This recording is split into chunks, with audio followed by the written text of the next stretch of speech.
That's Nick. And that's Joseph. And today we're here to talk about Happening, the sophomore film directed by Audrey Diwan, which won the Golden Lion at the 2021 Venice Film Festival.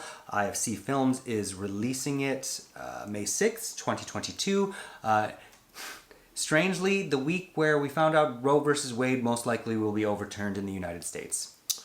This director's first film? It was a film called Losing It in 2019, which I have not seen. I did see this in Venice in last September. We've received several comments lately saying, like, we just had a string of movies we don't like. But I thought this movie was excellent. Yes, I agree. Although at Venice, I thought that it would probably win Best Actress for Anamaria Vartolomei as Anne. Who won? As actress, I'm not remembering at the moment, but I thought Power of the Dog was going to win the Golden Lion. Well, I've seen both now, and I think they're both excellent. They're very different. Yes. This one definitely has a stronger message. So choosing it as a winner is like sending a message, I suppose. It's adapted from the a novel published in 2000 by Annie Ernaux, who is a very notable French author who lately a lot more of her stuff has started to become adapted. Is she still with us? Yeah. In 2020, her novel Simple Passion, which was a huge novel in France, was made into a film. She also has co-directed a documentary that's just about to premiere at Cannes this year in Directors Fortnight called The Super 8 Years, which I happen to have seen already, and where she is narrating like 7 or 8 years worth of Super 8 film that she'd found and spliced together just as she was kind of a young mother and kind of coming into her own as an author. Meanwhile, while all kinds of world events are happening. And of course, this novel, Happening, she wrote, is based on her own experiences having what do they call it, a back alley abortion in 1960s Paris. Okay, so the basic story is it's set in France in the 60s. There is a young lady named Anne, and she is in like a preparatory school hoping to get into university. She's either thinking she wants to be a professor of literature, ultimately decides to be a writer. So it's very basic. She becomes pregnant. She doesn't want to be. She attempts to get help, but everyone's like, you're going to hell or prison if you even think about getting an abortion. So she's trying to figure out what to do. Her first attempt is she goes to a doctor who gives her some medication. But it turns out the medication he kind of tricks her and says, oh, if you take this, you'll start to menstruate. But really, he gave her a hormone that like strengthens the embryo. So he gave her like an anti-abortion.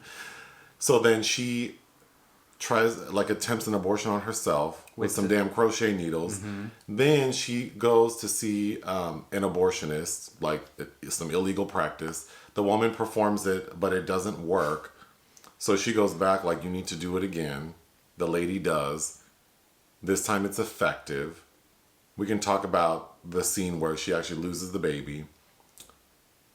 And then after she loses the baby, we see her sort of getting back to life, like getting back to her studies and moving on. The end.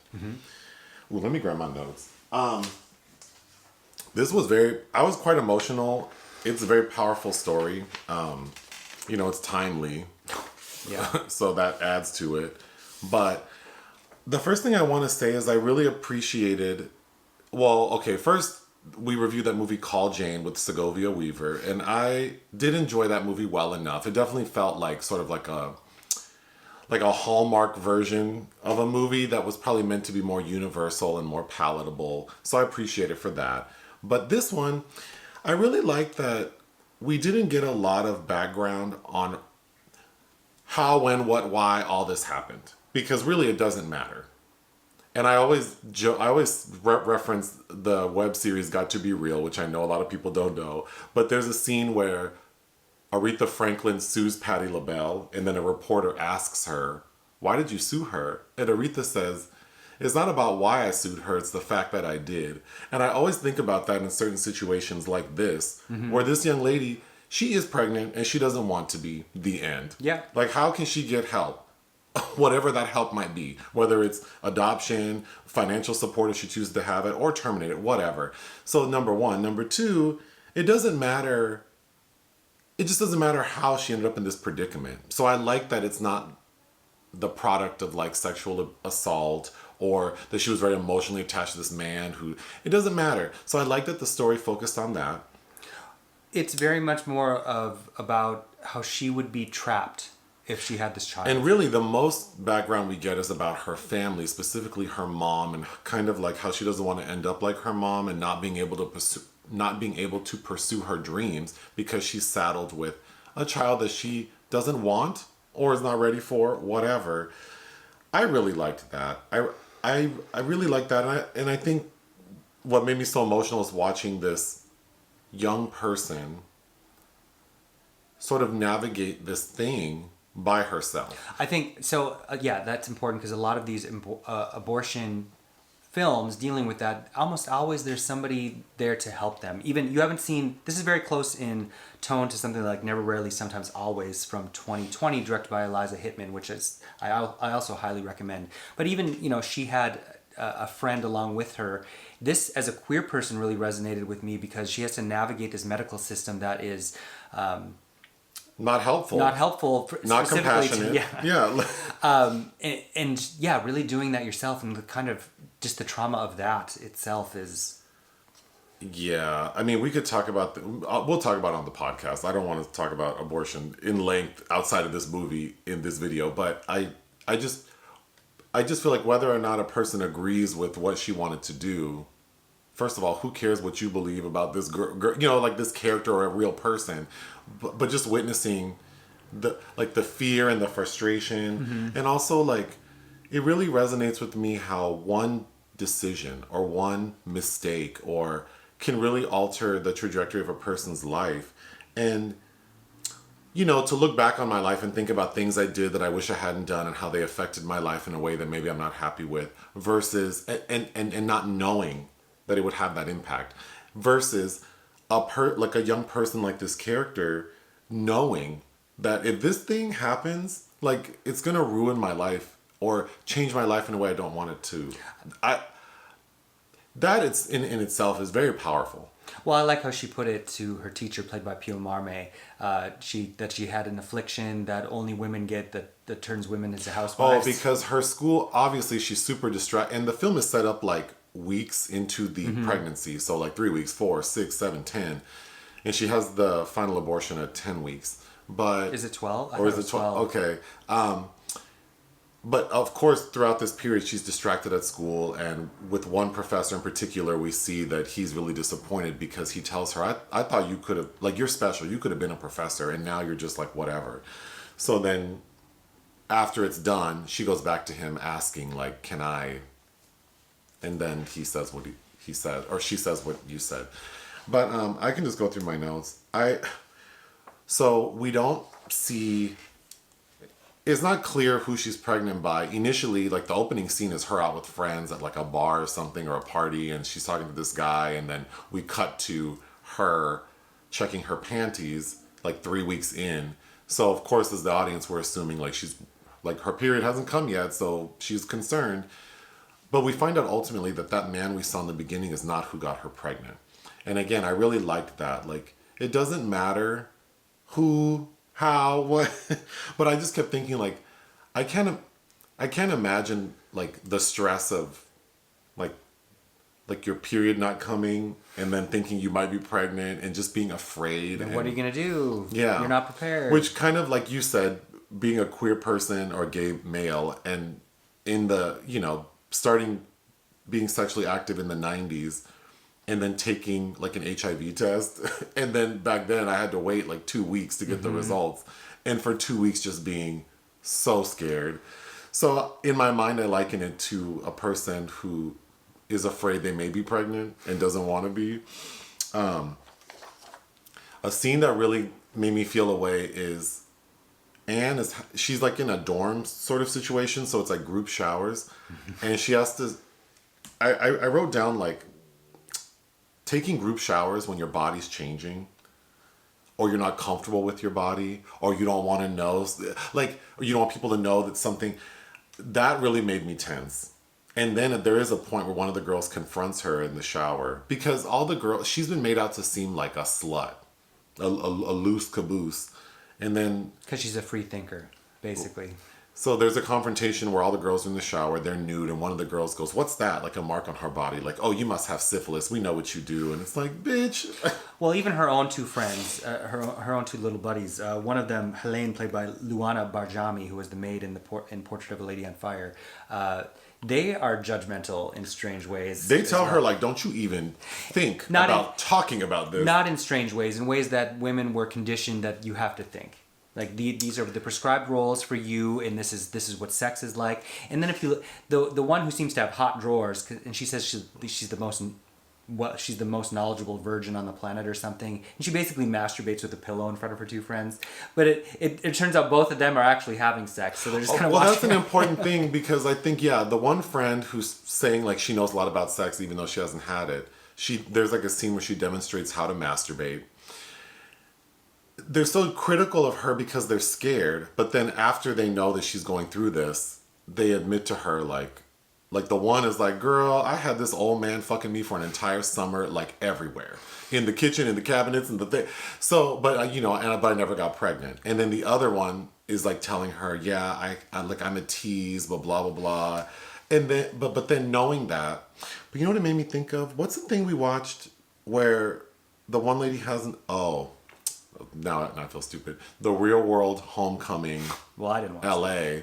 When Tammy talks about having an abortion on the show back in 1990, whatever, and how everyone shunned her on the show. Like Beth and Irene, and even John's old country ass saying how that's wrong.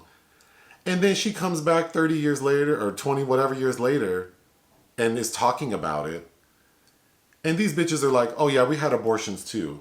So you let me, like, I would be so frustrated. But I appreciate that they were scared back then. But just hearing these ladies in the Real World Homecoming and also in this movie saying like, "Oh yeah, we've been fucking." But that's why we need to talk about these things. We need to talk about these things. About how bodies function and what bodies do. I could talk for hours because I just feel like it's so messed up that people are so judgmental about predicaments that you could also be in.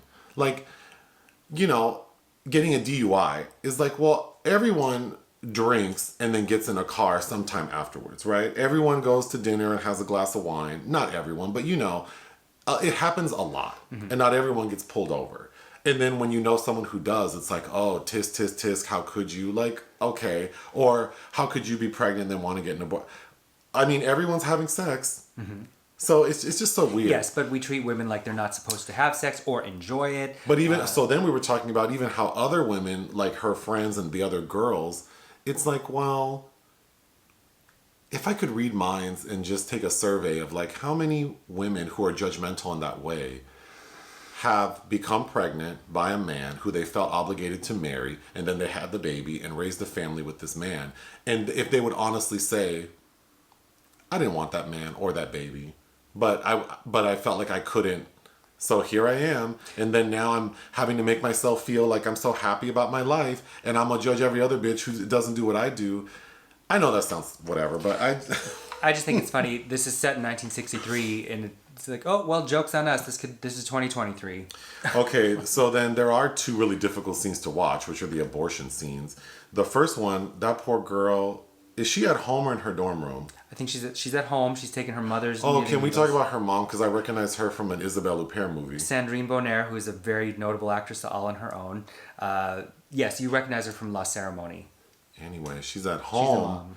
And that poor girl grabs some crochet needles, heats them up, and then gets on the floor and starts digging around. And it's just like, can you imagine? Can you imagine? Yeah. Then, okay, the hardest scene to watch is, first off, she goes to this abortionist, and it's a nice setup. The lady's very stern, but she's like, I gotta be because I can't get hemmed up. I keep my shit clean. It looks clean and nice. She's like, if you make one sound, one peep, I'm stopping. Because these walls are thin and I'm not getting in trouble for your ass.